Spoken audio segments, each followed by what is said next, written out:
Danes je za Slovenijo in za slovensko vojsko, predvsem pa tudi za našo enoto, en zelo vesel dan.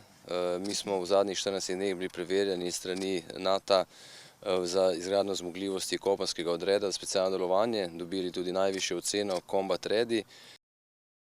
So the Slovenian team performed in an excellent way. We take very seriously this process. So it is a strict process. So they have to do their best. They have to show their best attitude, their professional manner through the exercise. And yeah, I can tell you that is really serious and it is not easy. It is difficult, but they passed this exam, if I can say. Ja, dejansko to, kar se je zgodilo zdaj v zadnjih 14 dneh, 3 tednih, je samo pač ta češnja na torti. Mi to znamo, zato ker smo se nekaj časa na to pripravljali. Dejstvo pa je, da so bili ti 3 tedni pač ocenjevani.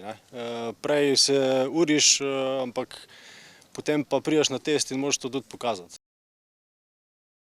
Vsaka taka zmogljivost, posebej specialnega področja, je zelo kompleksna, zelo zahtevna, zajema združeno bojevanje rodov, kar pomeni, da morajo fantje poznati veliko različnih področij znotraj slovenske vojske in jih združevati, da bojo lahko učinkovito delovali na terenu. In še enkrat en vesel dan za Slovenijo in za slovensko vojsko. Ja, v bistvu s 1.1.2023 smo del NATO-vih sil za hitro posredovanje, se pravi NATO Response Force, kar pomeni, da smo lahko v določenem času poslani tja, kjer pač NATO ocenjuje, da moramo biti poslani in kamor bo vlada soglašala, da smo poslani. Kar pomeni, da je to pač neka zadeva, ki je resna.